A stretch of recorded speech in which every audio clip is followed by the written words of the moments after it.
When all hopes were almost lost, the Secretary General of the Commonwealth of Nations visited Buea, the Southwest Regional Headquarters, held talks with traditional leaders, politicians and other members of the public out there. But before that, she has spent 4 days in the nation's political capital, Yaoundé. Patricia Scotland held talks with the President of the Republic, members of Parliament, and equally those of the Senate, as well as other politicians, and the equally elections Cameroon election. But the Christmas gift that Cameroonians are expecting from this international diplomat is for her to champion the cause of peace and reconciliation in the country. This is happening when the United Nations High Commission for Refugees in Geneva, Switzerland, has mentioned that more than 7,000 Cameroonians have fled into the Federal Republic of Nigeria. As all these are happening, the Minister of Communication, Issa Chiruma Bakari, said the military is practicing peacekeeping efforts with a lot of professionalism in the northwest and the southwest of the country. My name is Dominic Kimo, and this is Newsroom.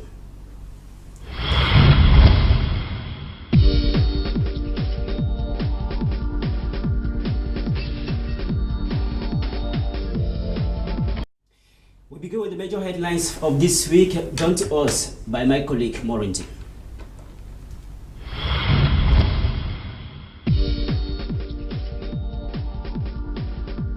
Patricia Scotland, Secretary General of the Commonwealth of Nations, has held talks with Cameroonians across the board for 5 days.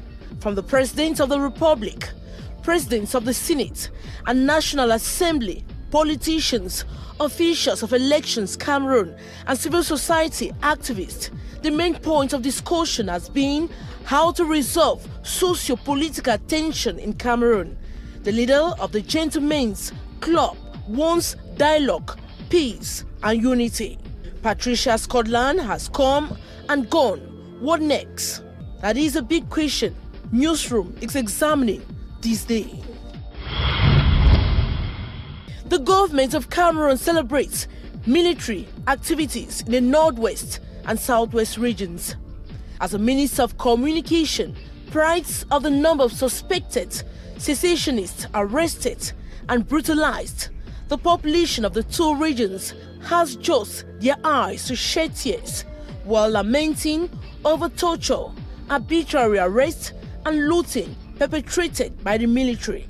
What if the military was derailing from its original assignment to protect people and their property?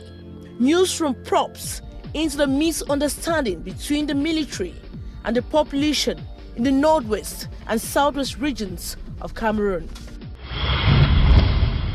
The Christmas bells are already ringing, with children at the center of the celebration. Buying and selling activity has become an inevitable point in the agenda for many. Movement from one part of the country to another, necessary, but what many have not given priority is a spiritual preparation to receive the newborn Jesus Christ. The quest to purchase toys for kids, make arrangements for food and drinks has not provided room for prayers and confession. The Newsroom team wishes you happy celebration with dignity and respect.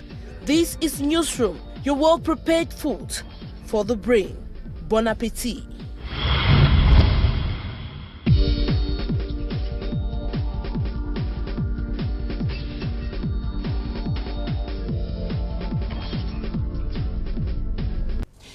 Thank you very much, Morindi. This is well-prepared food for the brain, as you mentioned there. We welcome our guest for this program this day, Barrister Michel Ndoki. You are a lawyer and equally militant of the CRM party. You're welcome to the program. Thank you so much. I welcome with this particular issue that is making news in Cameroon. The Prime Minister Philemon has just created another commission to investigate how a dead candidate should be admitted into the National School of Administration and the INAM. Do you think this is common error or is a calculated attempt to fraud at the National School of Administration and the Magistracy? I think if I told you, I think it is an error and it is exceptional. Nobody on this planet, nobody behind the screen will take me seriously. I do believe, unfortunately, none of us were surprised this kind of thing can happen. We're all in shock, but I don't think we're surprised. We also in CRM believe we should stop talking really about the malgovernance or lack of governance or issues with the current regime and focus on what's next and how do we prepare to rebuild this country, to bring it back to where it is supposed to be and where we want it to be. And this is just another example of what we need to work on. We need to work on institutions that we respect and results of this kind of exam. ENAM is used to be a very reputed school, and we need to bring it back to where when you say used to, meaning today, lost its value? Unfortunately, we do think when you have results like that, and the reaction of the Prime Minister is not to sack the person responsible of the organization for the organization of the exam, but rather to create a commission. It shows you what kind of seriousness people have in dealing with those issues, and the consequences, of course, we lose respect and confidence in the ability of this institution to bring out reputable civil servant or competent civil servants, and that's again something we have to work on. I think years go by. One former parliamentarian of Bui Division, Honorable Tata John, was appointed, or late Honorable Tata John was appointed by the CPDM party to reorganize the party at the base years after he has died. So appointing dead people is almost becoming a banal issue in the country today. What is happening? Is it like the civil state at the level of the council, dead people are not declared? What is happening that those who are alive are not appointed or are not declared successful in examination, but dead people? Is it like African tradition saying that the dead never dies or something? What is happening is that we are still to complete the work that we've started to bring about reform in this country. That is what is happening.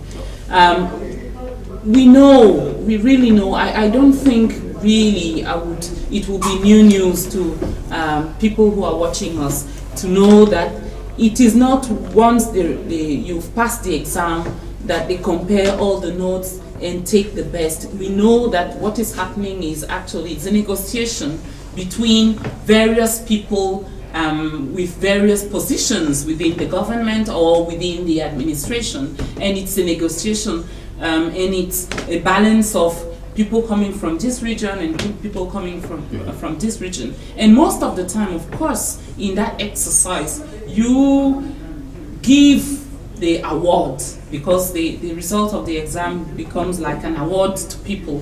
You give the award to people you don't know, and that's what happens when you give the award. That when you change the basis for the result from meritocracy to negotiation and tribalism, that's clientelism. That's where you get this kind of result, because actually the person who is publishing the result does not know who those people are.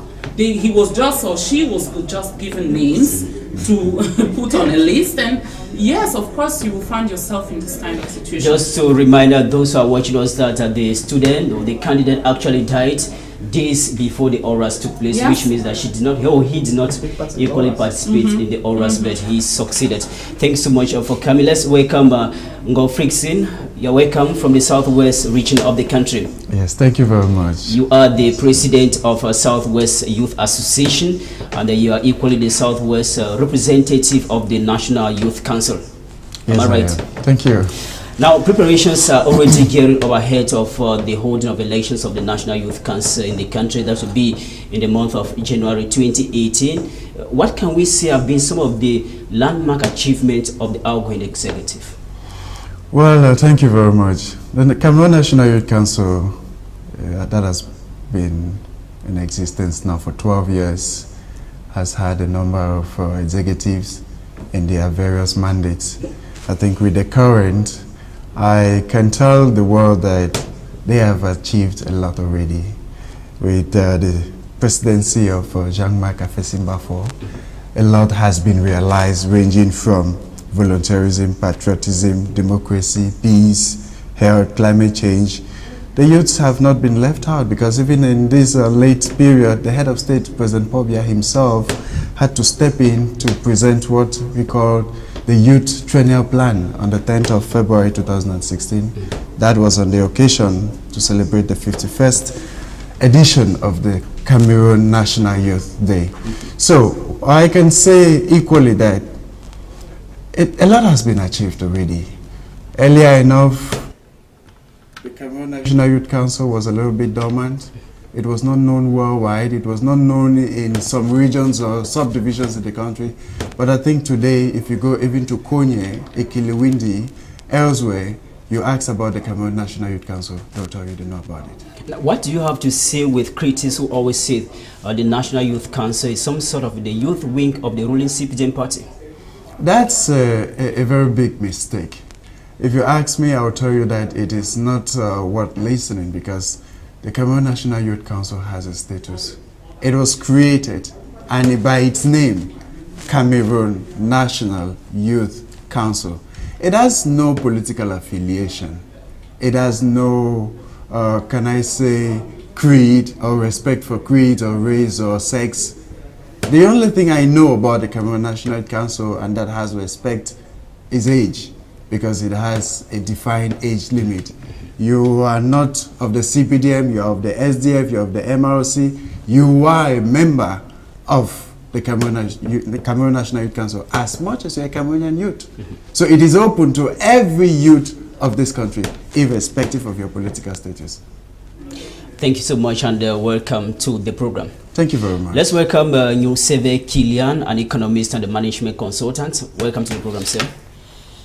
Thank you for inviting me, Neme, and I would like to say Happy Christmas to the televiewers of Canal English, the Northwest and Southwest especially, because this is the zone where Canal, unfortunately, is popularly watched, and because it's like the businessmen, the cable people think that, and that's the problem in Cameroon, that the English-speaking Cameroonians are found only in these two regions, unfortunately, but I would say happy Christmas to my people back there, especially my mother, who is always 75 years watching from my village, not to say from my town. There are millions of televiewers out there watching right now. Now, the question I'm asking you is, the cartel of businessmen in Cameroon, known in its French acronym as GICAM, they are celebrating 60 years of existence, and in one of their conference this week in the city of Douala mentioned that the 2018 state budget of Cameroon is not realistic.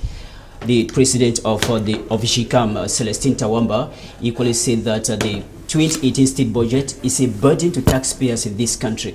As an economist and a management consultant, what is your take to this statement? Well, accepting the fact that Mr. Tawamba Celestin is newly elected, I think a few months back as the president of GICAM, if you look at the history of this institution, which is not a confusion of the government, extension of the government, it's simply a private association of businessmen that is licensed by the government as an economic partner.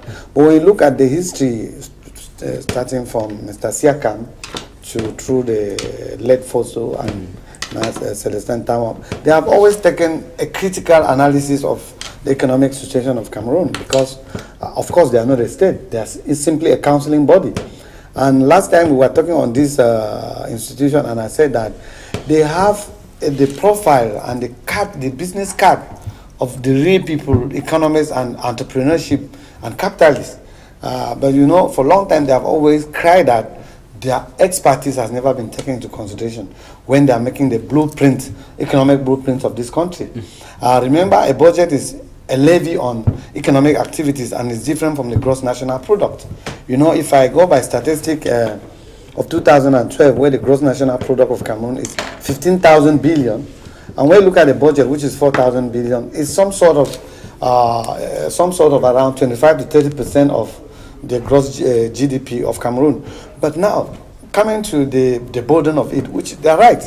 And it's not only this year. Burden on taxpayers, which means common Cameroonians. They're right. I mean, Cameroon's budget has always been a levy on taxes. And we have warned that the communal liberalism, the strike between because you might find out when you tax the private sector, or the area where you tax in economic, macroeconomic policies can have a multiply effect impact on prices or on the pockets of the poor people.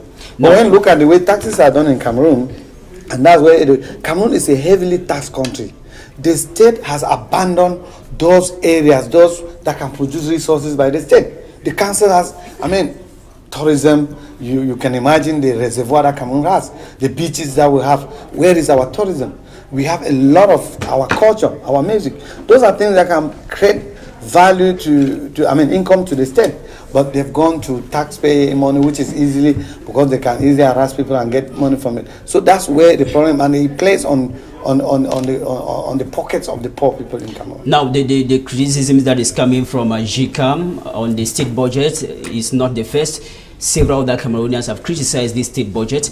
Can we say that all this is because the state budget was not debated at the plenary session of the National Assembly? I don't agree. Parliament in Cameroon can never have any value added in the budget, even if it was debated. That's not the first time. Nothing would have changed. Nothing would have changed because, of course, the respect of the institution in Cameroon, I fear to say this, we've seen that there are provisions by the law that a private member bills can pass or debate. But you have found out that, of course, sometimes they'll talk about democracy, that the obese majority of the CPDM, I don't know whether they are really patriot, whether they think about this country, that they cannot have some analysis and criticize whether they are really working for the poor people. So I don't believe in parliament or any debate. Parliament has been for session and session 2003 when we started with the budget around 2010. Just to mention that the budget has witnessed an increase this year. Of course, and as I've always said, it's not the increase that matters. The governance issue that we're posing is always a problem. I said it is a levy. It's a levy by government to run the government institution, but also as a gendarme to ensure that the social aspect of the country is protected from the private sector, because you know that the capitalists can easily have their interest. But is this budget used actually to protect the interest of the have-nots? I don't think. Thank you very much. Let's welcome for me Ngi Jones Tamfu, a young man and a civil society activist. You're welcome to the program, sir. Thank you very much, Dominic. You are coming from you're just coming from Bamenda, that is the capital city of the northwest region of the country. Friday this week, the government delegate of Bamenda City Council, Vincent Jindumu, closed down shops or closed down the gate of the Bamenda main market, trying to punish traders who have been respecting ghost town in the town of Bamenda in the northwest region of the country. Just back from Bamenda, how is the population, and most especially these traders of Bamenda main market, reacting to the decision of the government delegates? Answer I will give here will seem rather ridiculous, but it is the answer. That's why we thank you for inviting me here today. You're welcome. Yeah. Actually, I was there before the closure of the main market. The delegate had sealed the shops. The guys came, the traders came, opened their shops, and then now what happened on Friday was that the delegate now came and doubled the locks. The permanent sealing of the shops, that since you people decided to respect ghost town, I will seal your shop. Prolong the ghost town. Prolong the ghost town for you. So now, those who are for secession, I call it in quote because now we don't even know who is who. They now say, Mr. Delegate is part of us. If we say that tomorrow is ghost town, and Mr. Delegate say, okay, the ghost town have to continue after tomorrow, then he should be part of us. Which means he's in accordance with the ghost towns, because we cannot take a wrong to correct a wrong. Yeah, these people, they call for ghost towns, and when they call for ghost towns maybe for 3 days, we are trying to solve a problem here. When the 3 day passes, you say this is a population, we say we are trying to protect, we are trying to make sure they are happy and comfortable at home. And you penalize them, because the people you are penalizing is the population and not the secessionists.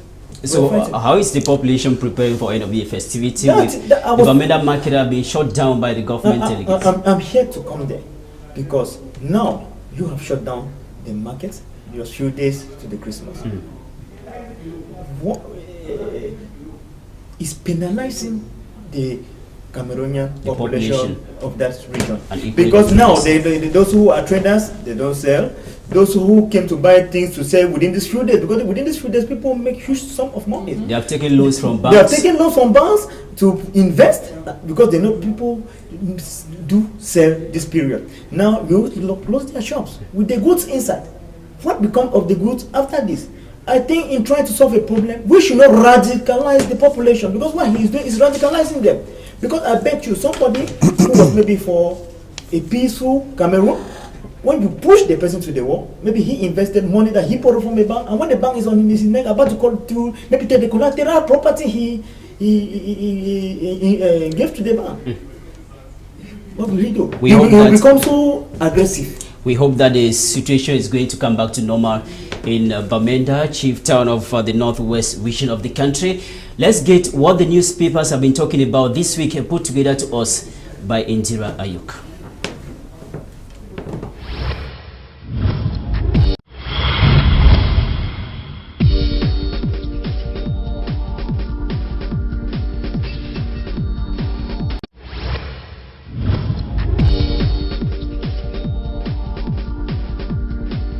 Government celebrates as troops kill and arrest Anglophones arbitrarily in the northwest and southwest regions. The Post quotes the Minister of Communication allocating a pass mark to the military for maintaining peace in the Anglophone regions. The Secretary General of the Commonwealth of Nations is forced to visit the southwest region at the last minute. La Nouvelle Expression writes that it was after a closed-door meeting with the chairman of the Social Democratic Front that Patricia Scotland accepted to visit Boya. The paper gives details of Scotland's meeting with leaders of political parties in Yaoundé Thursday, saying dialogue is the wish of all politicians. What can be the fallout of the visit of Patricia Scotland to Boya?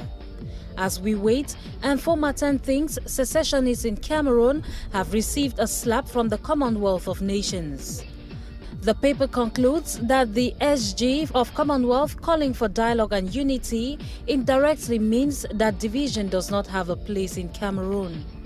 But what happens to 7,204 Cameroonian refugees duly registered in the Federal Republic of Nigeria?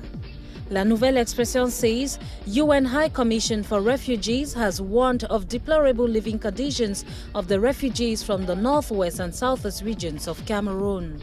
The Minister of Territorial Administration and Decentralization gives firm instructions to governors on how to maintain peace and security.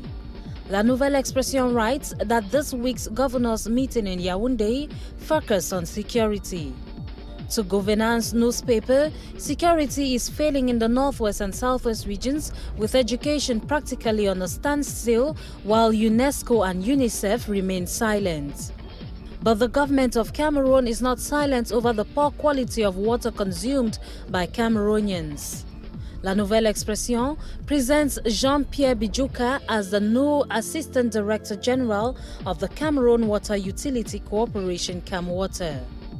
The paper says the 59-year-old hydroelectric engineer was appointed and installed this week. The Prime Minister creates a commission to investigate the admission of a dead candidate into the prestigious National School of Administration and Magistracy, (ENAM). To the Post, the dead candidate was declared successful without participating in the oral phase of the exams. Info Matin presents the Director General of ENAM as being capable of resurrecting a dead candidate with his pen. To Aurore Plus newspaper, Toussaint Linus Mejana has the task to prove his innocence concerning the fraud case in the school.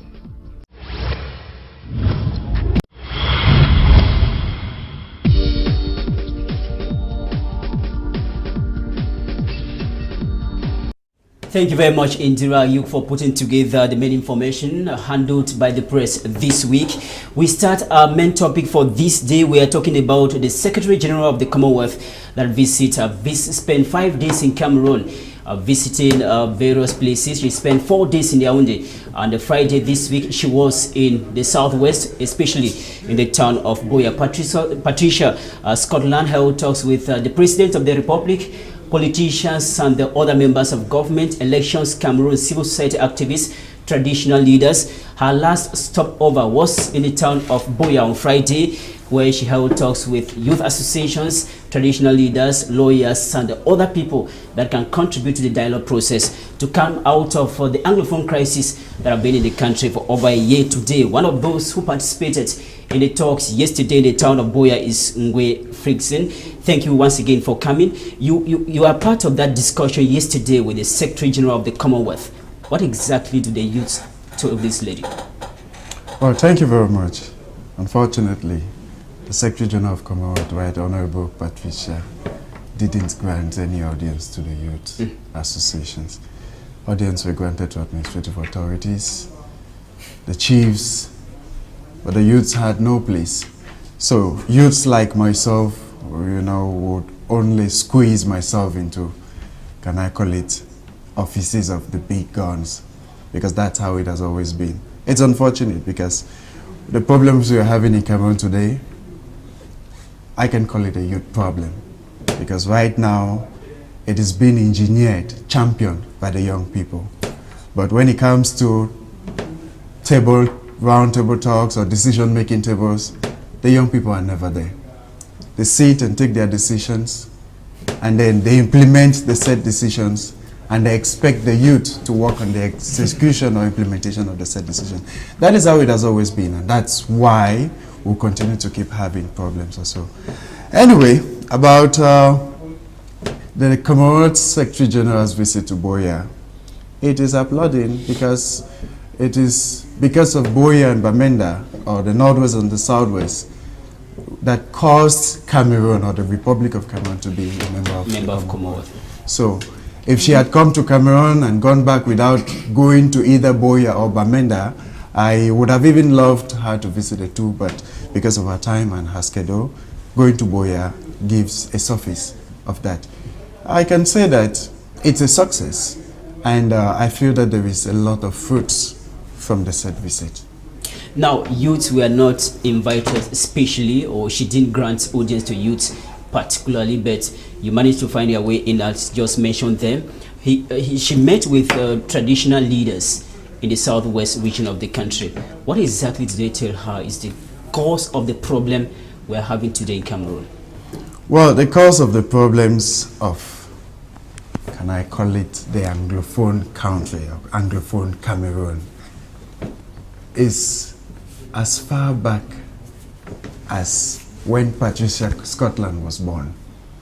So as a matter of fact, what she has studied, she has been Attorney General in England and Wales, or for England and Wales, and I'm very, very sure that she had received complaints, because this Anglophone problem is not something that began today. It is something that had been cooked up for so many years by various politicians, some of whom are still living and some of whom are dead already. Now, I don't think that she came to Boya to get first-hand information about the issue, because she knows already. She came for clarification of certain facts and opinions of some of the stakeholders involved, most especially the position of the Southwest region. Because as we call it today, the Anglophone problem, as it was in the beginning, today it is no more the Anglophone problem, because the Southwest region has clearly and tactically stated we're not part of it. We're not part of secession. We don't even think we can return to federalism, because to the Southwest, federalism, especially the two-state federalism, is a nightmare. So I think this is what Patricia Scotland wanted to get from the horse's mouth, that is from the people of the Southwest region. I will come back to you to find out what the Southwest region is proposing. But Barrister Michel Ndoki, before the Secretary General of Commonwealth traveled to the town of Boya, she had met with the President of the Republic at the Unity Palace, that is in Yaoundé. She talked about dialogue, peace, and reconciliation. And the President of the country equally mentioned that the revendications of teachers and the lawyers are already being taken into consideration, with measures taken to solve the problem. But he equally reaffirmed the fact that secessionists will be dealt with correctly. Is this a message of reconciliation, or there's something lacking? Again and again, we strongly believe all of those questions, every Cameroonian has an answer to it. We strongly believe in CRM that we know where we are as a country. We realize that the problem that this country is facing is not an Anglophone problem only. It is not Southwest versus Northwest, or Southwest and Northwest versus or Francophones against Anglophones only. It is not a far north issue only, or a east issue only. We do have a problem with the regime and the system, and we are trying to solve that problem as a population, as people, and the will to do something about this problem is expressed in various ways all around the country that we know. Mrs. Scotland met with the President of the Republic because he represents the institution. When you look from outside Cameroon and you want to speak to one person and through this person talk to Cameroon, you have to go to the President of the Republic. Unfortunately, at the moment, the President of the Republic is not recognized by these people or the people of this country as their voice. When the current President speaks, we Cameroonians, most or a lot of us, do not feel this is us talking. And this is the issue that we need to But his mandate has not expired, which means of course, he still incarnates the nation as the president of the country. And that is the reason why we do believe he should talk. He should be the face of dialogue, one part of the dialogue. But here we are with a current president having to discuss with the people who gave him the mandate, because the people are not happy with the way the country is run at the moment. And we are still waiting for him to start the dialogue. Instead of starting a dialogue, he's sent the army. And he's expressed very clearly that when part of the army, people from the army are dying, it is a problem. And the people who kill them should be killed back. But when the people who gave him the mandate die, when they commit atrocities, when they are raped, when they disappear from their houses and all that, then he doesn't have anything to say. And this is the problem that we have to tackle. As a people now, we need to take our own responsibilities and understand that we cannot continue to wait from people who have received mandate and are not exercising their mandate to come up with a solution. Because now I've received another message. The message sent from the military authorities and the governors, the DOs and SDO is continue with arrests. Continue to arrest people because they are spreading fake news on the internet. So repression is the strategy of the government for now. And repression is not versus an external enemy. They are saying they want to exercise violence against the people who gave them the man. How can that work? So the help we are waiting from Commonwealth, from Francophonie, from France, from everywhere, is for people to get the current president to understand that this strategy will not work. Okay, I'll come back to you, Mr. Kilian, to find out more about the issue. But let me find out from Nge Jones, coming from the northwest region of the country. You know, many Cameroonians have earlier speculated that the Secretary General of Commonwealth was to go back without visiting either of the two Anglophone regions. But when she finally went to Buea, is this a welcome initiative from the population of the Northwest, or they expected her to go to the Northwest as well? I think the issue is not the Secretary General of the Commonwealth going to the Northwest.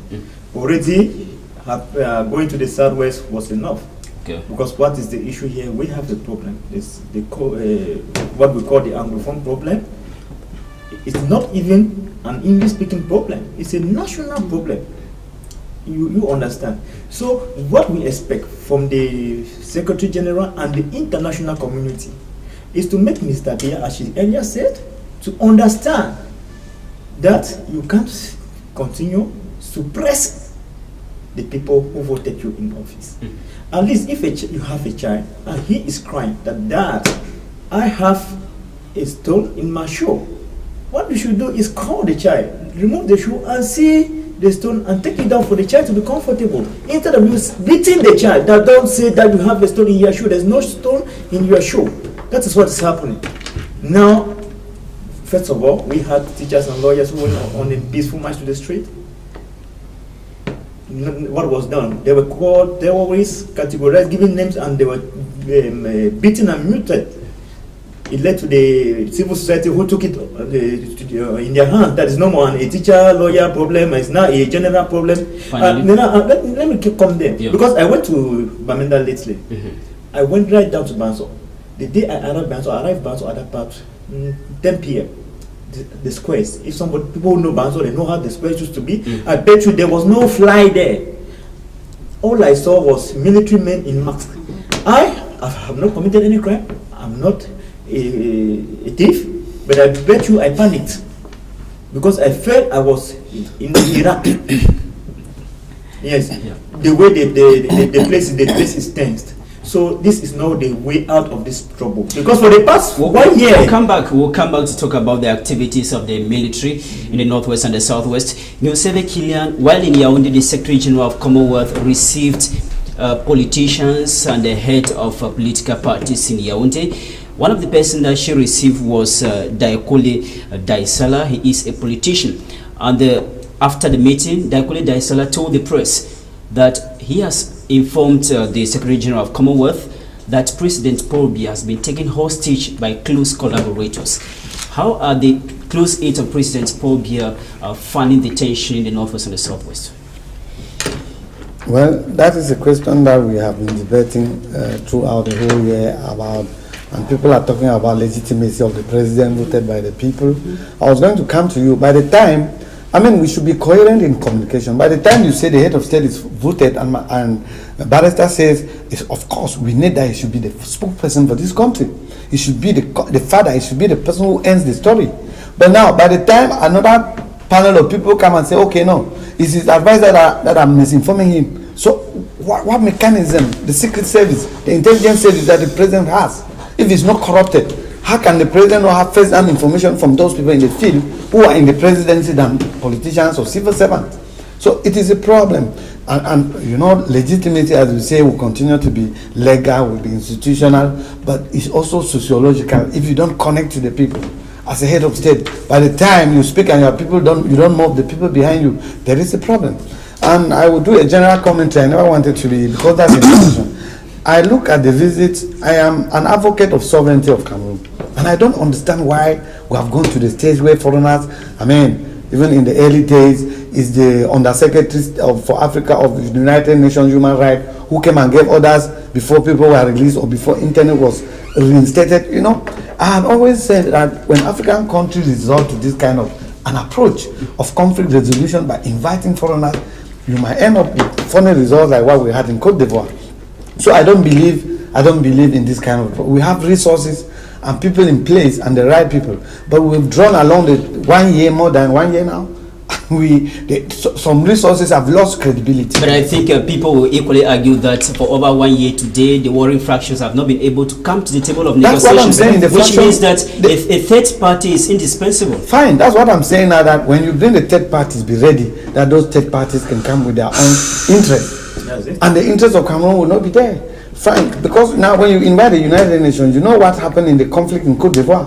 When they invited the United Nations and they conducted the election, you saw what happened. Those who even invited the United Nations were against the United Nations at the end. So we should be very careful. The conflict in Cameroon is that. Now, what the reading from the meeting is that the Commonwealth Secretary spent 5 days in Cameroon. And I saw a kind of lack of will to decentralization. Why is it that 4 days were spent in Yaoundé and Fundi has to displace himself from Bamenda to come to Yaoundé for 4 days? Why did the president of the republic not displace himself to Buea, where we have the resident of the presidency there, and receive the Commonwealth secretary there, and it will be easy for the day to be spent there and part of the day? Why is it that? I want to tell you. Let me come back. 4 days were spent in Yaoundé. 4 days spent in Yaoundé, 1 in Buea. But let me find out from you. Yeah. Daikole Daisala accused close collaborators of the president of the country. Are they not doing their job to better advise the president on a good decision to take and come out of the crisis? First of all, who are those collaborators? How are they recruited?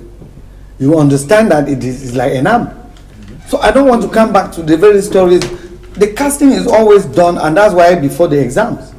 Eminent professors have stated in one of the competitive media that the best student they always train in university are never the best in ENAM, which is a prestigious institution to train the administrators in this country. So you understand that what is the quality of the people advising the head of state, and how does he designate them? How does he appoint them?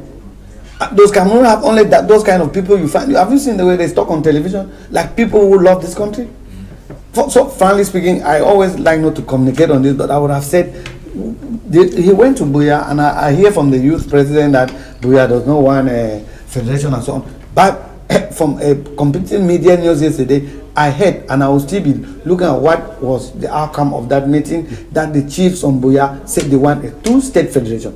So we will want to find out the communication that actually came out, to whom he was speaking. And another thing is that I don't believe that the Secretary of the Commonwealth need to leave from his office to come and sit in Yaoundé for 4 days. We have diplomatic institution and instrument where he can be informed. Don't forget that Cameroon has a whole ambassador that is at the level, just like in the United Nations, at the level of Commonwealth, where information can be sent.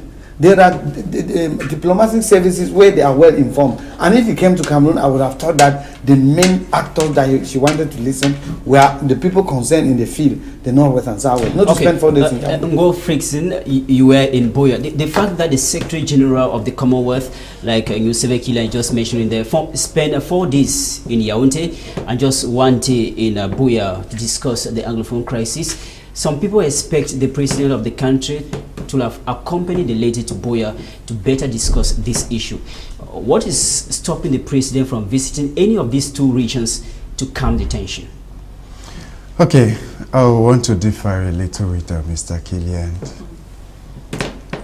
The head of state is not supposed to travel. It's my opinion. The head of state is the head of state of Cameroon. My opinion is that they have been clamoring that the head of state would have visited. Allow him yesterday you saw the French president in Mali to spend the new year with the army. Come back to you. Let him learn. So please, it's my opinion, and you disagree with me, I agree, because that's democracy. In democracy, yeah. We have a decentralized system of government or form of government in this country, where the head of state is represented in all the regions, divisions and subdivisions in this country. But there are major issues where the head of state cannot represent. Just allow him speak. No, you know. In the Southwest region, in the Northwest region, and all the other regions in this country, the head of state is represented there by the governors. If Governor Bernardo Kaliabila is in Buea to receive the Secretary General of the Commonwealth, I don't see any reason why His Excellency the Head of State has to be displaced to accompany the Secretary General to Buea. Because if that is done... The situation at hand is not worth it? The situation at hand, now we're talking about the Anglophone problem. That is it. Yes. It is not the Secretary General of the Commonwealth that is going to compel the Head of State to travel down to Buea, because this problem has been going on for 1 year plus. So if the Head of State had to go to Buea, or was to go to Buea, he had not waited for Patricia Scotland to come before he goes down to Buea. So when is he going to go, since we are well introduced to know where he will go? Mr. Killian, I want to call your attention to this. We're in a Republican country. I equally want to differ with Barrister Michel that the head of state has lost legitimacy on the people. I will say no to that, because the president of this country is the last man standing. Irrespective of whatever we have in this country today as problem, it does not reduce him to having lost legitimacy of the people, because as it is stated in the constitution of this country, he is the number one. He is there to protect the national integrity of this country. So it is true we have a problem. Why? We'll come back to you. There were problems everywhere. No. There were problems. Why do we have a problem in Cameroon? Why do we have a problem in Cameroon? Yes. This Why do problem you in think Cameroon is historical. This Please, problem of just Cameroon is hold not on. presidential Let me explain. I'll created. come back to you, Ngi Jones. I'll come back to you. president- And the president actually is supposed to come up with solutions to this problem. Please, I will come back to you. And we will set When the you head allow of state. Frickson to get to the root of your point, I was just briefly so that we get Thank to you. other panelists. I was trying to say that the problems of this country, the problems that are plaguing this country today, especially in the two English-speaking regions, are not presidential. They are governmental, no doubt, but these problems are historic. They are constitutional. And the head of state... Please, hold on. Just hold on. Get to, just briefly before we They are continue. constitutional. Yeah. I'm sure some of you will be shocked why I say they are constitutional, because if the constitution of this country was respected, especially Article 51 right up to 60, talking about the decentralization and regional autonomy, we had not had these problems And who today. is more Thank you responsible? very much. for the constitution? Who's going to protect the Mr. Killer, constitution? Mr. Killer, Who did Jones, the swearing in Jones, to protect the constitution? Mr. Killer, I will come back to you. Do you see the absence of the president in either of these two regions causing any problem or prolonging the Anglophone crisis? Yes. How? I would say a very big yes, because from the way go, if Mr. Biya, when this group of people who came together and they didn't have a spokesperson, they decided to come up with a consortium, which was a group of people, representatives of the various syndicates who came together to speak on behalf of the people who had grievances. If Mr. Biya could say that, okay, come to Yaoundé, meet me, let me hear your problems, we won't be here today. If Mr. Biya had left, he said Bamenda is his second home, and he is the president of this country, which means that he can go anywhere, anytime, without anybody asking him any question. Why is he not doing that? The only thing that we have seen since this thing started, we have not seen a positive and a reliable approach to the solution. What we have seen is repression. We'll come back to issue of military. Barrister Frickson just mentioned something there, that the president of the country has representatives in all the 10 regions of the country. We're talking about the governors here. Do you see any valuable need for the president again to go to the northwest or southwest when Frickson say the governors are already there to implement the decisions of the president? And this is exactly the point that I wanted to comment on. Just to draw your attention on the fact that Mrs. Scotland met with the President of the Republic. I'm sure you know that. So why would she need to meet a representative in a region when the top management of the country has already spoken about what the issue is in Cameroon? You have to come up with your own view of what the problem is. Over and above the institution and the people who are sponsoring the institution you're running. What is happening is that everybody has realized that when you listen to President Paul Biya, you're not listening to Cameroon as a whole. And that is the reason why we have... That's your opinion. Yes, of course, and we are here to express our opinion. And this is put up to you for you to think about it. You're saying the problem is constitutional, and by implication, it should not be considered as the current president's problem because it's constitutional. Do you know that the constitution has been changed by this president? It was modified, not changed. It has been modified, also you know. Or amended. Or you know, so you know he did that job. You know also that he's been in office for more than your age, and he's not been able, with reforming the constitution, and with being in charge, and with being the last man standing, to solve this problem that you, as an adult, now are facing. This should talk to you and make you ask yourself questions about the ability of these people, this person you gave mandate to run the country in an efficient way, to bring about peace and harmony among all the Cameroonians. The reality we are in now is that this is not the country we want to live in. The country as it is now is not in a state where we want it to remain. And we are here striving, and I hope everybody has realized, for me as a politician, it's been huge progress made since last year. Because last year, on a table like this, you will have one person saying the current regime is not able to solve the problem, and the four other one arguing over if it is the president of the government or the Anglophone or the lawyers, etc. Where we are now, you can see that the majority of us realize where the problem is. Now it's not about understanding where the problem is. Nobody will be praised for the ability to analyze the problem.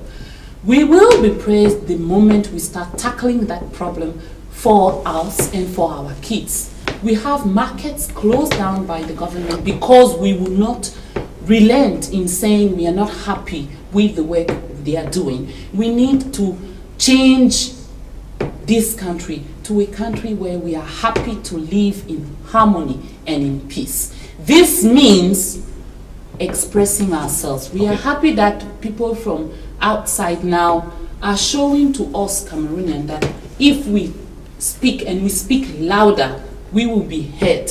This is our duty now. 2017 will be soon over.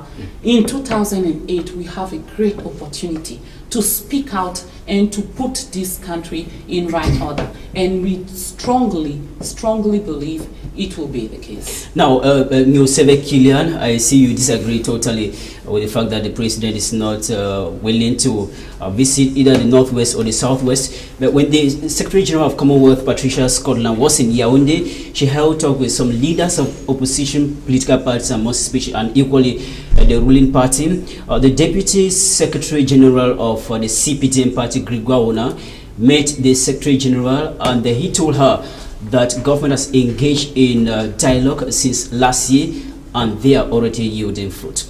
How do you evaluate the dialogue process of the government with Anglophones in the country as far as the problem is concerned? I will be very surprised, and I will ask myself whether the Secretary, under Secretary General or Secretary of the CPDM, is actually a Cameroonian who lives in this country. Because if you say that the dialogue they engage is already yielding fruit, when two regions are still under heavily armed soldiers, I mean, then we have a problem here. And I would like to extract myself from commenting on those kind of things, if it is political gymnastics or what. Well, I have not come here, I'm not a politician. I'm just a civil, I'm a Cameroonian, and I want my opinion to pass, and I'm not looking for a position. I know what I do to live. But let me tell you, the dangers is that even in corporate governance, where is my domain management consultant, the management of administrative management, there are delegable tasks and tasks that you cannot delegate. It's not because the head of state has people representing him in the provinces and so on. Let me tell you, the sovereignty of this country, the army, there are issues in this country that the head of state cannot delegate. Even if he asks for opinion of the people, he himself has to go down and get a touch of it before he acts. And it's not only in this country. And for a young man like this to come and say this kind of thing, for me, it is a problem of the next future that's worrying me. Because number one, make it a whole generation problem. No, it's not a whole generation. It's not a whole. The choice of delegation. This is another young person. Who is different? The point is that, let me just try to learn. Maybe I've been overstating it. The point is that if we think that we will press the head of state and make him to succeed, then we're lying. When we do criticism, and the head of state is always taking our criticism, he might be found in a situation where he cannot do otherwise.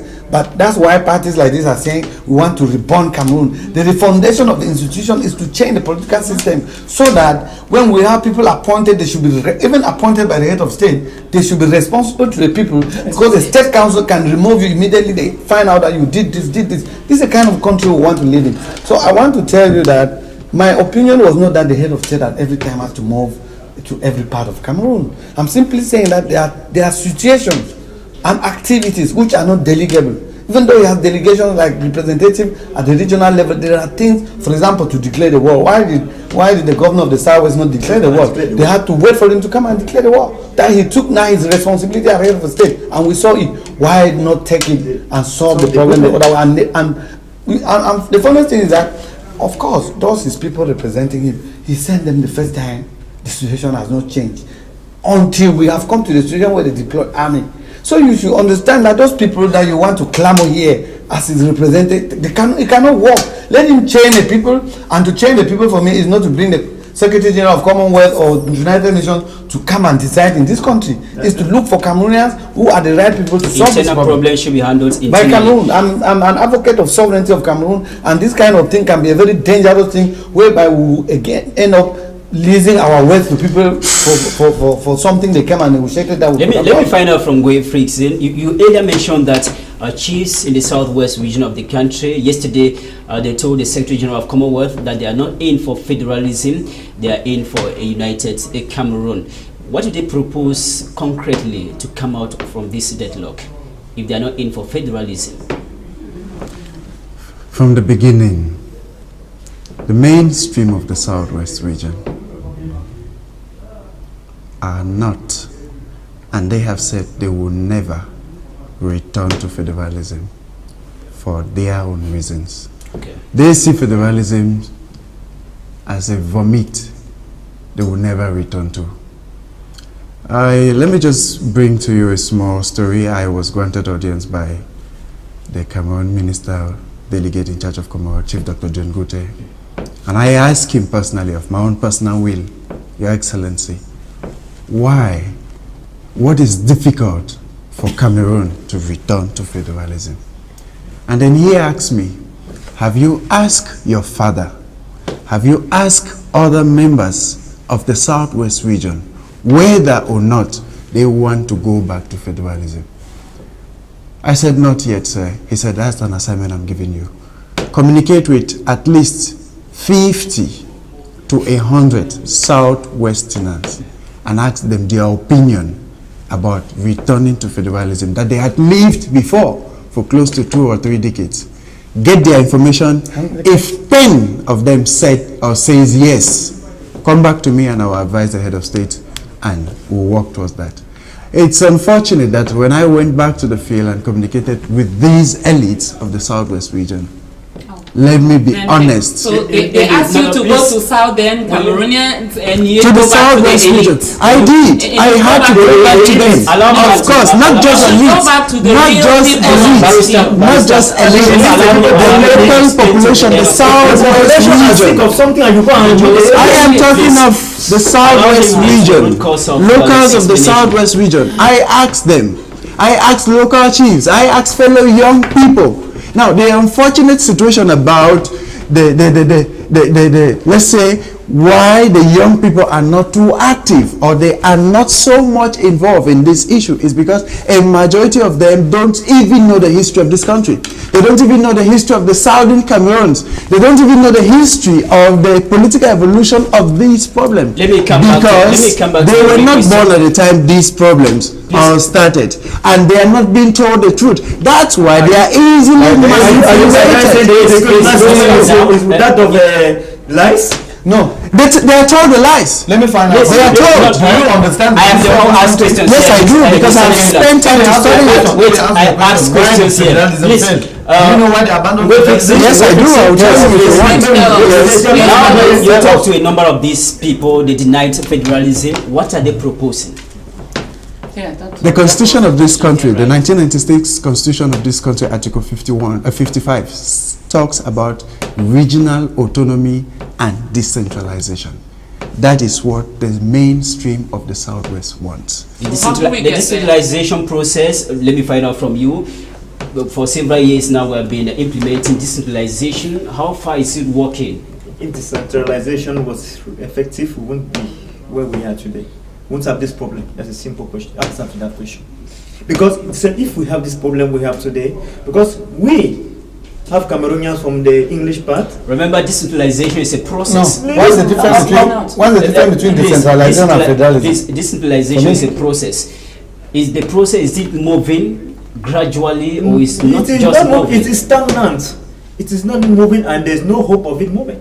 Because the people who they can call the representative of the decentralization, they hold power captive. Okay, imagine a delegate, a government delegate. Yeah? He's the one in charge of decentralization in the north. And he comes and just close the markets like that. Do you think that if the people had voted him, will he do that? That is a big question that people out there will be answering now. Barrister, let me find out from you. One of the people that the Secretary General of the Commonwealth met in Yaoundé is the President of Faku Lawyers Association, yes, Barrister Agbo Felix Bala, alongside a journalist and the civil society activist, Elise Smith. When they met the Secretary General of Commonwealth, they told her that for negotiation and dialogue to take its real course, secessionists must come on the table of negotiation. How do you react to that? I react by saying those people are part of Cameroon. Inclusive dialogue. And it is our duty to listen to all Cameroonians. We are listening to this young man, yes, who is saying to us things that hurt us, because we do know what is the situation of this country, and we are frustrated, and we are sad, and we are angry, and we are fearful because of the situation of the country. And we seem to listen to something like, actually, we already have the solution and we are working on implementing the solution, and the solution is that you guys, the Cameroonians who are saying we want to change in the country, you change your mind. So, but we still have to listen. I think it is a good thing that you're coming here and hopefully sincerely expressing your view on what is at stake. On federalism, I would not think, if I was in your shoes, that going to federalism is going back. That's not true. We're talking about shaping the destiny of this country. We're not talking about going back or going forth. Those people who were in federalism at the time have died. We're talking about what we want to do with our country. Today, so let's focus on the definition of federalism. What is the definition of the federalism? We know we are in a decentralized country. Is it working? And why do we think it is not working?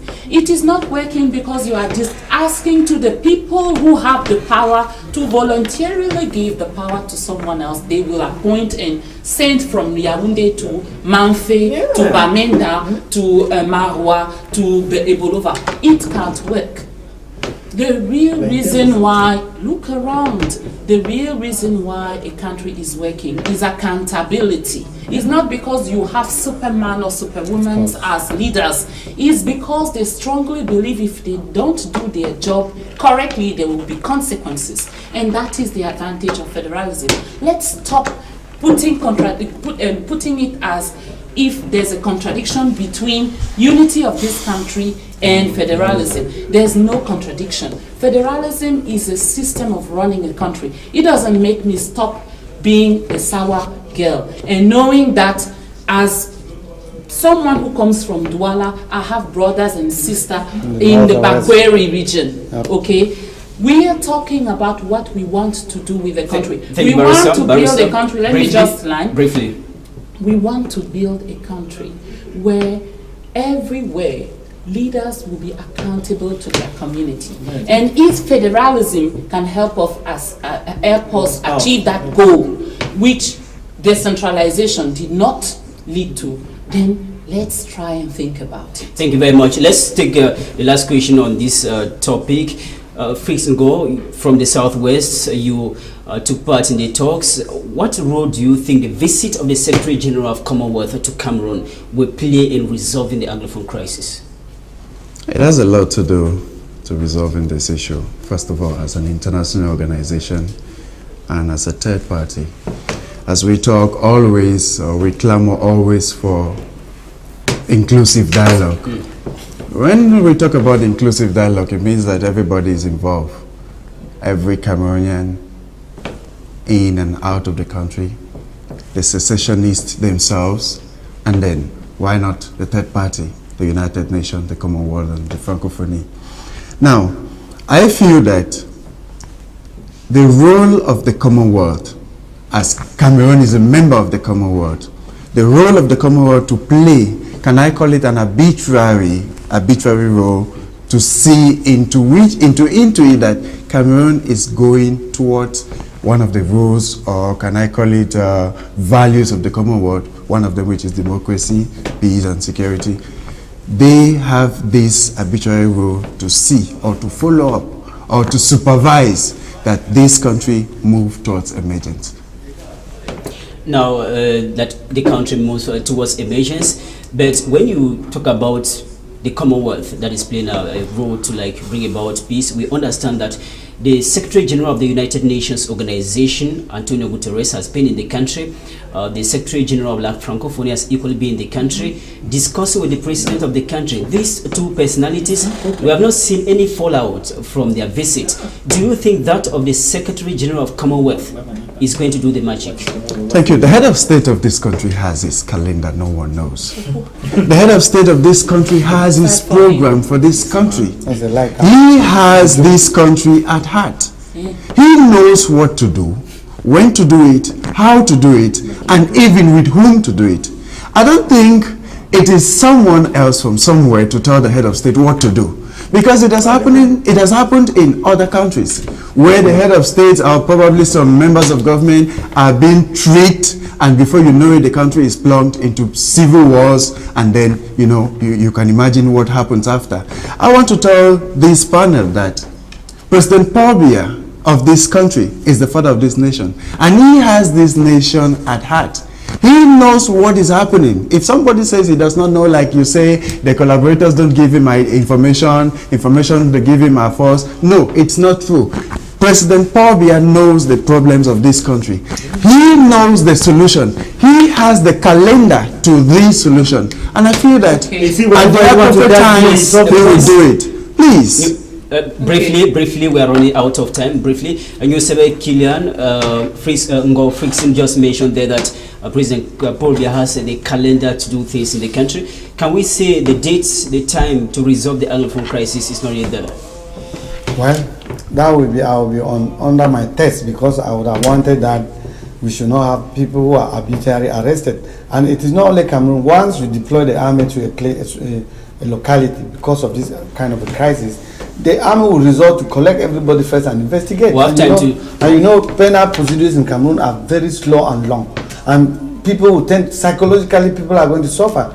And I don't want the president of my country to have the temper of when he does things against his people, or whether he consults his people before he does his thing and so on. But the constitution also gives some calendars that will need to be respected. The constitution provides that the president should intervene for peace in this country, and peace is not only the absence of war. As I said, you will end up maybe solving physical problem with fighting with people in the field, but the peace of the people, the peace of the mind, which is the soul, we need to bring these people together. And that's what has happened for 1 year. I'm afraid the next 10 years to bring the hearts of Cameroonians from that side together, it will need some what you call therapy.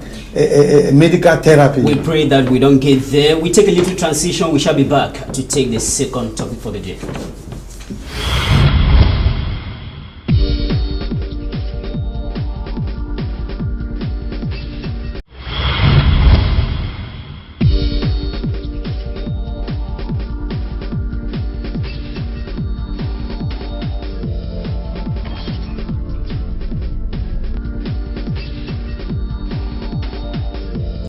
Welcome to join us once again. The government of Cameroon, through the Minister of Communication, Issa Chiruma Bakari, has saluted the activities of the military in the northwest and the southwest region of the country, saying they are doing a great job with a lot of professionalism in the press conference he granted this week in the nation's political capital, Yaoundé. We begin with Frickson. You are coming from the southwest. You toured several subdivisions in the northwest and the southwest regions of the country, more than 20 or 40 of them that move around, try to find out the root cause of the Anglophone crisis. When you move to these villages, these subdivisions, what have they been telling you are the activities of the military on the ground?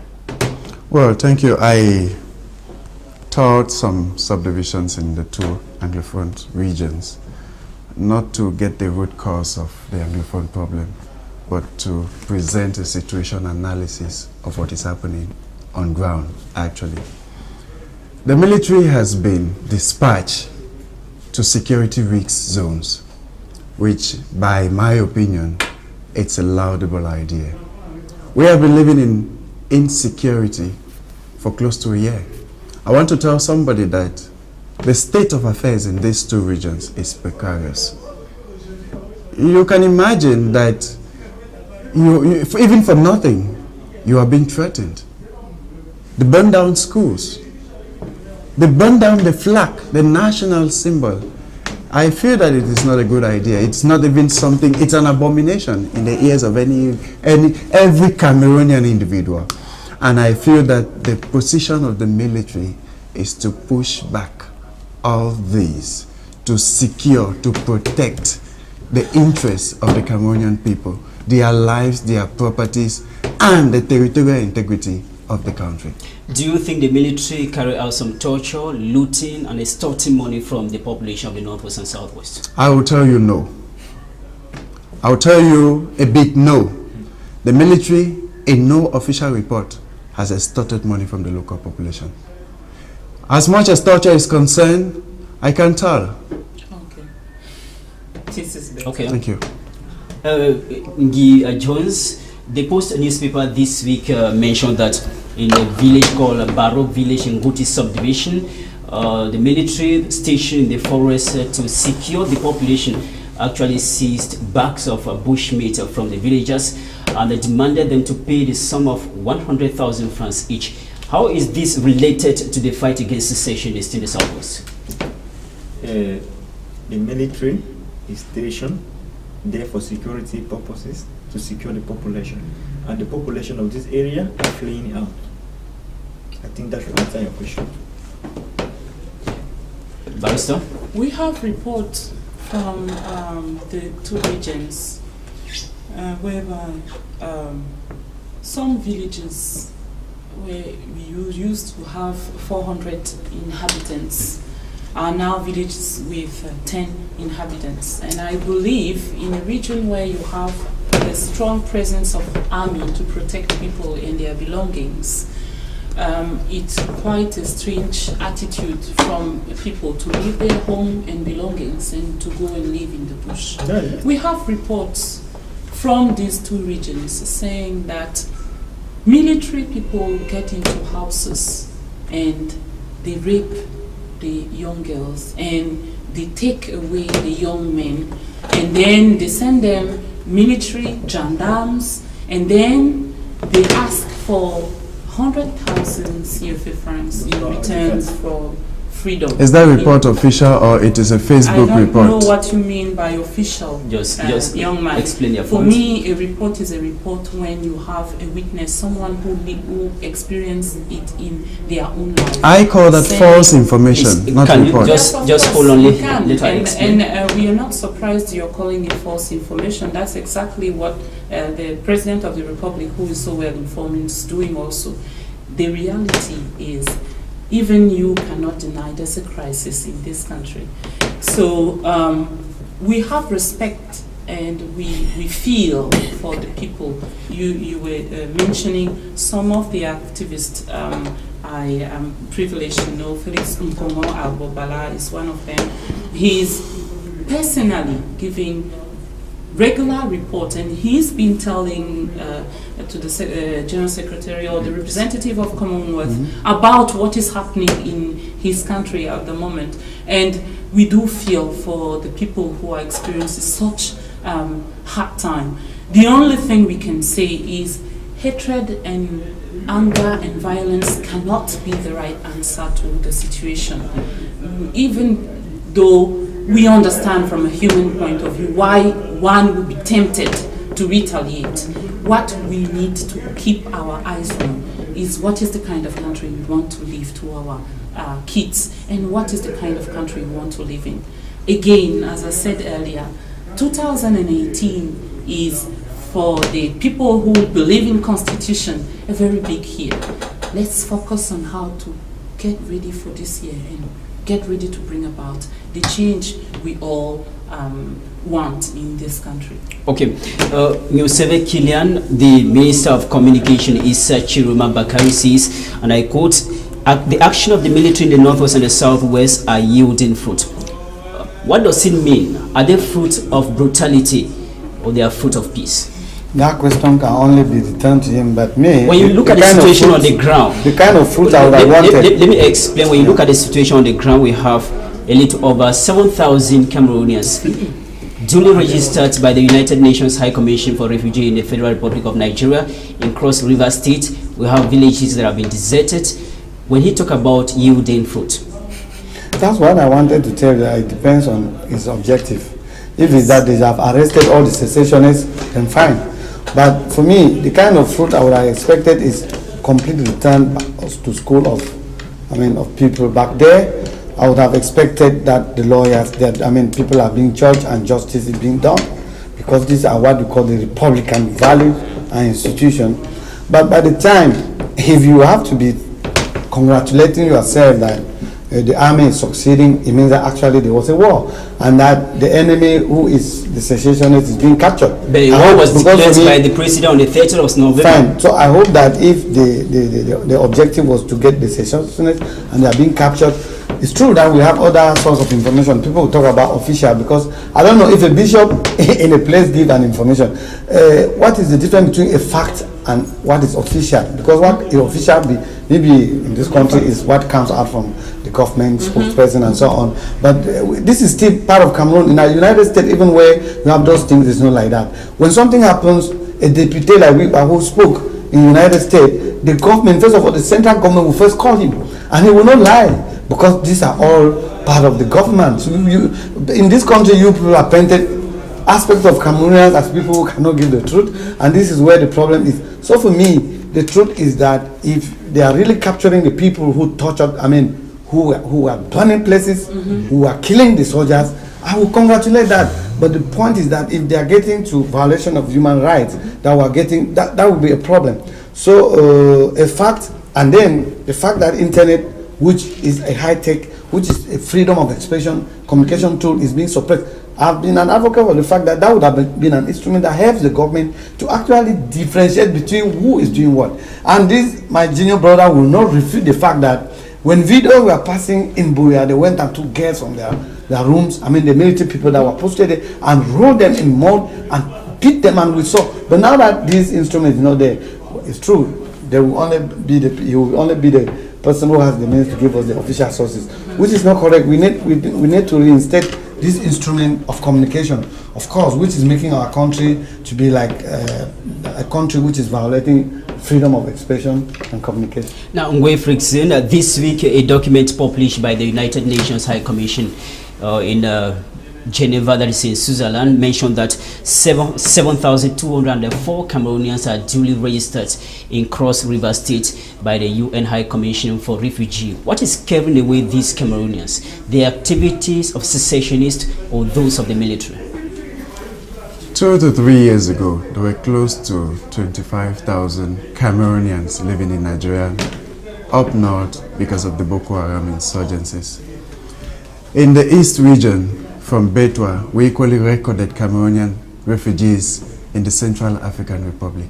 Nobody complained. Central Africa. Nobody made stories about it. Nobody. But today, nobody when Cameroonians are refugees in Nigeria because of the secessionist activities, which I feel that the government has the utmost responsibility. Please. Excuse me. Please. When you were talking, I wasn't talking. Please, I respect everybody's opinion. Please.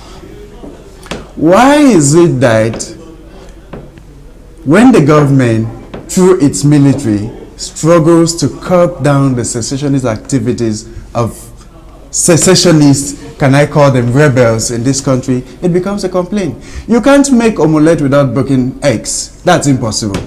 It is true that as we are here, 5 of us, a secessionist enters here and it is followed by a military intervention, and there is gunshot. 1 or 2 of us may sustain injuries. It doesn't necessarily mean the military entered here with the intention to shoot us. So if this is supposed to occur, we are supposed to run. Civilians and if we run, we seek refuge. Collateral damage. That's what Of course, that's what they are. Millions of Cameroonians are becoming even myself, now let's talk about the Southwest region and the Northwest region. They are not the original people who created this problem. They are victims of circumstances, and that is what it is. So irrespective of what they are going through today, I call it their fate, because it is a problem that concerns them and they are victim of the circumstance. So in case of war and they are to migrate to a neighboring country for refuge, I don't see that to be a big wahala. I don't. Okay. So in clear terms, what is pushing away Cameroonians away from their homes? Secessionist or military? Insecurity. Okay. Insecurity. Okay. Mr. Ngwe said here earlier. Can you? I will come back to you. Barrister, the chairman of the Social Democratic Front, John Frundi, while meeting the Secretary General of Commonwealth in Yaoundé, mentioned that the activities of the military is scaring away Cameroonians from their homes in the Northwest and the Southwest. What other method should the government use without military force? Listen to us people when we are talking to them. Simple. Very simple. Up to the time where they were listening to the people, consortium, there was no war. There were tension, there were strikes, and let me stress on the fact that you have strikes in Douala. You have doctors in Yaoundé and Douala who went on strike. You have retired people in Yaoundé who went on strike. You have young people, teachers who went on strike. So we should not put it here as only people, teachers in Southwest and lawyers in Northwest and Southwest who went on strike in this country. That would not be right. But up until they stopped listening to Cameroonians who were telling them, you know what, we are not happy with the current situation. Let's look at a way to change this situation. There was no war. War started when they started calling those people they were discussing with terrorists, put them into jail, and started getting into houses to oppress people, to make them feel afraid of joining the people who were advocating for a change. The reality of the situation is that the strategy is to go into the population and harass them, rape, etc., so that people are afraid of coming out of their house, from their houses, and then the government can say, okay, order, we now have order. Unfortunately, it is not working, and that's where I agree with yes, because it is not someone outside of this country who's going to make this conversation happen. The conversation needs to happen. What is missing at the moment is one part of the conversation. The one part of the people, they will not listen, but we are confident they will finally listen. There are internal, how do you call DGRE in English? The people in charge of giving information. Intelligence service have already started telling them, you need to change your strategy. You cannot tell your own people that I am at war with you. As a government, it doesn't make sense. We are 3 minutes to the end of the program. We are confident that they will finally listen. They will finally listen. We are 3 minutes to the end of the program. Time for us to propose. Mr. Nusebekila, what will you propose now that the Secretary General of the Commonwealth has come and gone for a real dialogue to take its course? No, I don't know. You earlier mentioned that when we speak on television, people listen. I go back to the proposal that has been. The proposal is inclusive dialogue. Is dialogue, and let me tell you, the thing is, position the army at the borders where those people are coming from, because even if it happens in Cameroon, it's not going to be the army. I mean, we have gendarmes and so on that would have.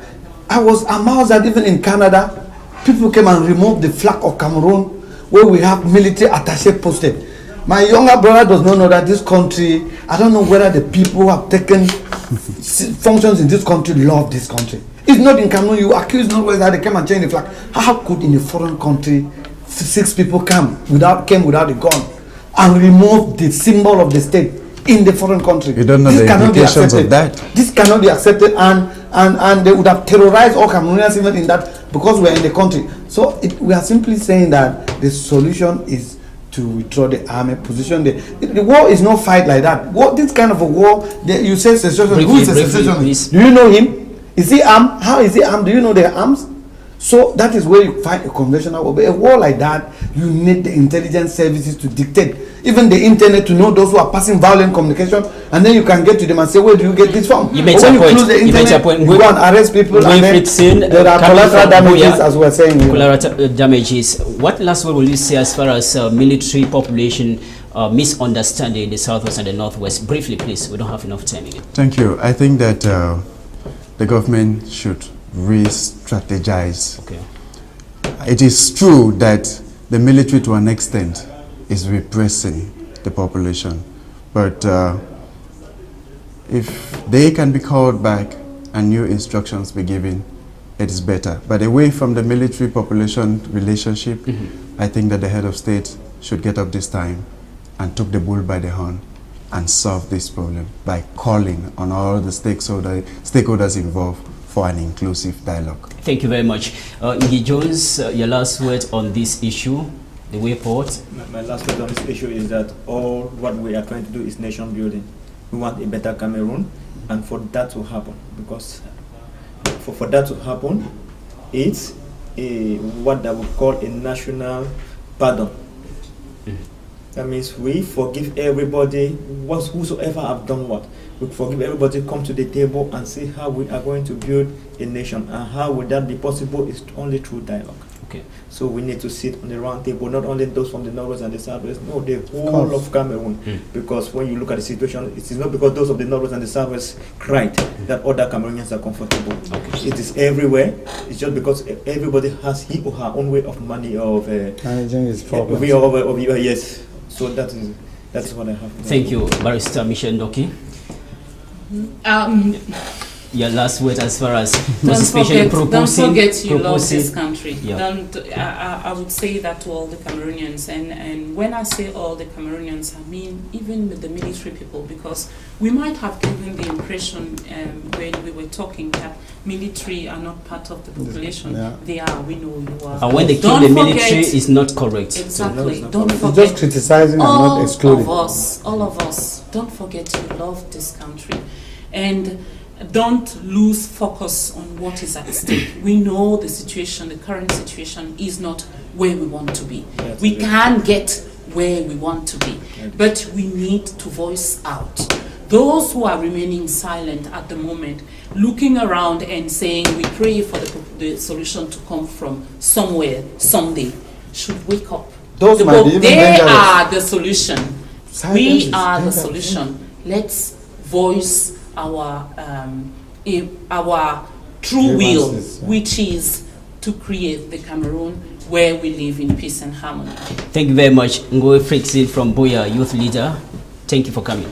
You're welcome. Mr. Kilian, it's our pleasure that you answer our call, even though I invited you within a short notice. You managed to make it here. Thank you so much. Yeah, I wish that with the coming of the Lord Jesus Christ on Monday, to bring peace in the minds of Cameroonians. Happy New Year, Christmas and New Year in advance to everybody. All right, Tamfu, thank you for coming. You spent the whole night traveling from Bamenda to Douala. You managed to be here. Thank you so much. Thank you. Barrister Michel Ndoki, thank you once again for coming. Thank you for coming. Ladies and gentlemen, we thank you so much for watching us. If you miss out anything on this program this day, Saturday, tune on to Canal English as from midday on Sunday and watch a rebroadcast of this program, Newsroom. My name is Dominic Mememwakimo. Wishing you happy celebration. The last thing I was.